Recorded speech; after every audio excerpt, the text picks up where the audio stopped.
Hallo zusammen und willkommen zu noch ein weiteren Unboxing von EMK. Heute haben wir ein schöner chinesischer Fabelwesen Münze. Und man kann da sehen, das ist eine Drache. Wie cool ist das, ne?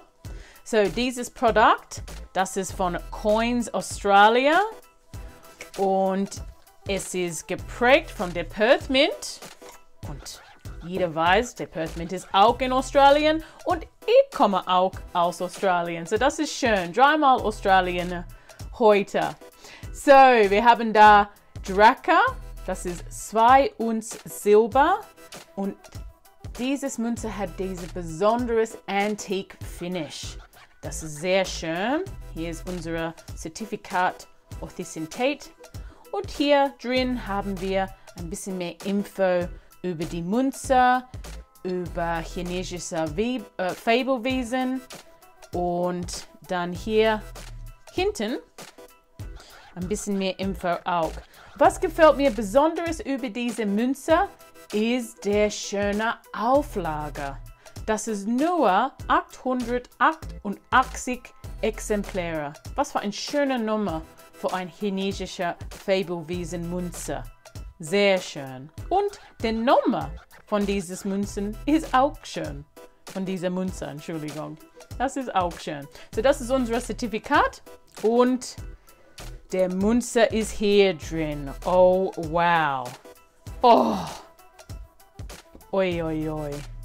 So, das ist 2 Unzen. So, das sieht klein aus da. Aber wenn man auf die Seite schaut, wir wissen schon, ja, das ist 2 Unzen. Das ist so groß. Boah, ein bisschen schwer auch. Sehr schön.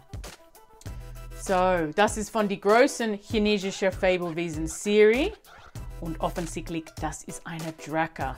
Das ist sehr schön gefarbt hier. Und der Drache hat auch eine Nummer 8.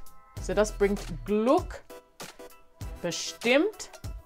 Und der Drache ist auch ein Symbol für Macht, Stärke, Reichtum und, wie ich vorher gesagt habe, Glück.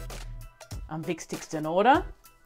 Hier hinten, um die Rückseite, haben wir Königin Elisabeth II.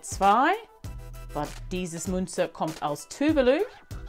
Das ist ein 2022 Münze und das ist 4,9 Silber. Sehr, sehr schön. Sehr toll. So, wenn man Lust auf dieses Münze hat oder möchte auf die anderen Münzen von dieser großartigen chinesischen Fabelwesen Serie, bitte schau mal bei www.emk.com.